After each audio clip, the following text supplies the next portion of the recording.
Hello. Hello. So today I watched on YouTube something very interesting. They Aussie crazy woman, crazy lady. She tried to cook a very national bowl of Vietnam. That is pho. But it's so funny. So just check it out with me, guys. Okay, let's go. Classic Vietnamese pho. Classic Vietnamese pho. Just the most comforting. The most amazing bowls of pho I've ever had always have the most brilliant, beautiful, crystal clear, beefy, fragrant, just amazing broth. She said the most amazing bowl of pho she ever had is very crystal clear broth.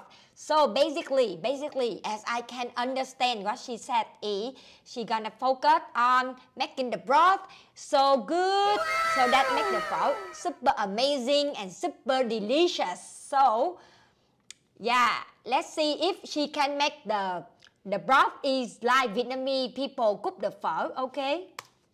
At the end. All right, let's get on to the beef first of all. Get into the beef festival. The beef festival, what does it mean? Yeah, of course, to make the beef phở, beef bowl, right? A beef a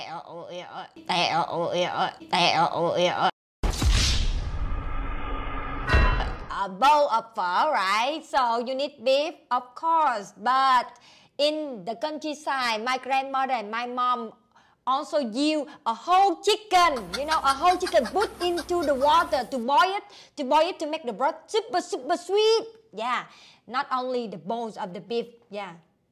A few moments later. And now in order to get that really beautiful crystal clear color, water in, just so that they're covered, and then bring this up to a boil and just... Yeah?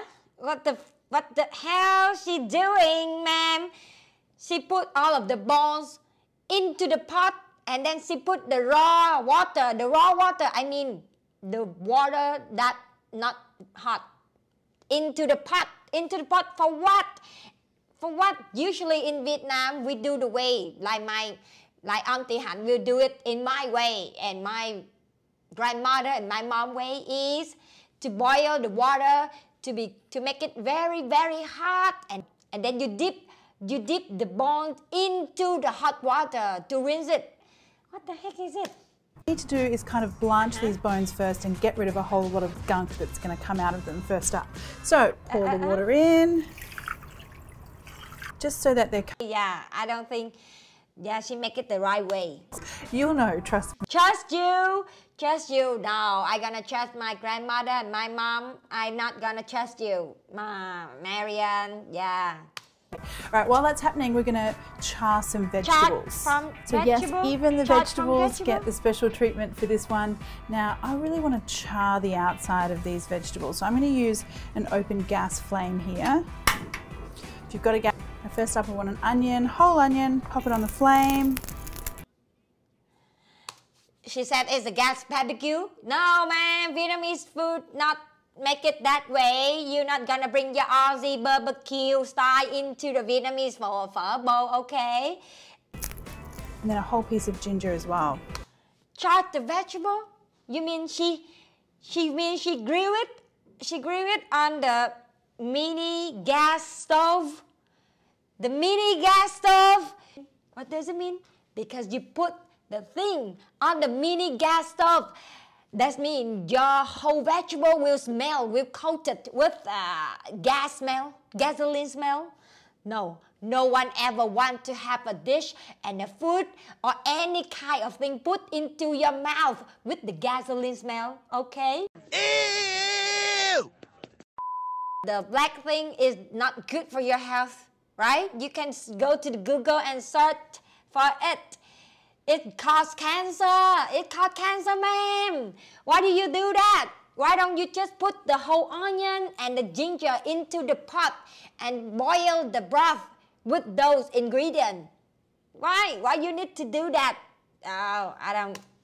Yeah.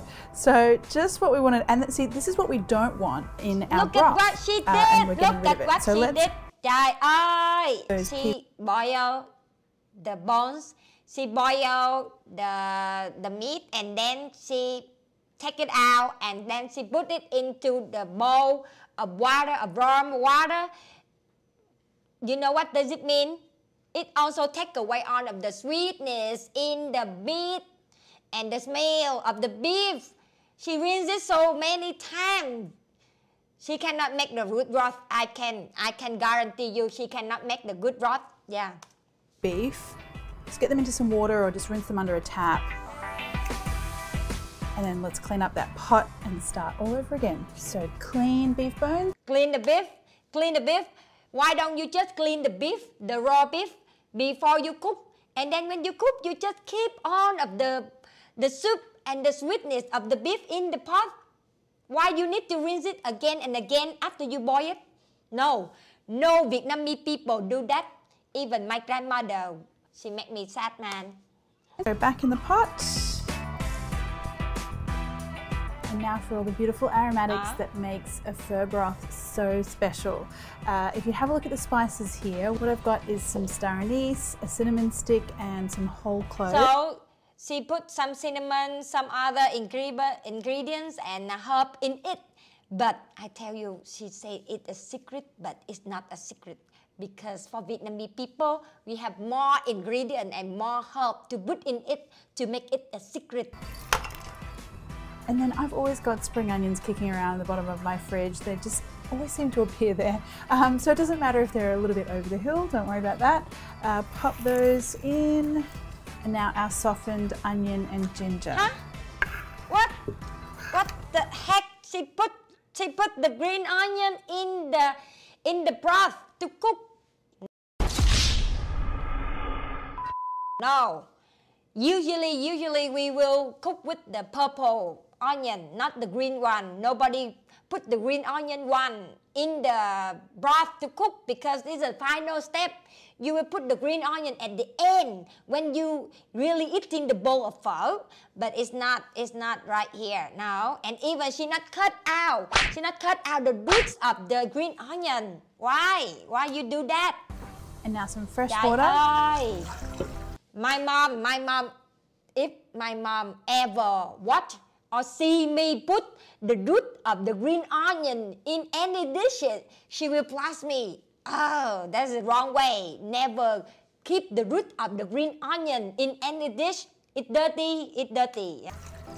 Now bring this up to Again, the lady pour the water after she put all of the ingredients in the pot.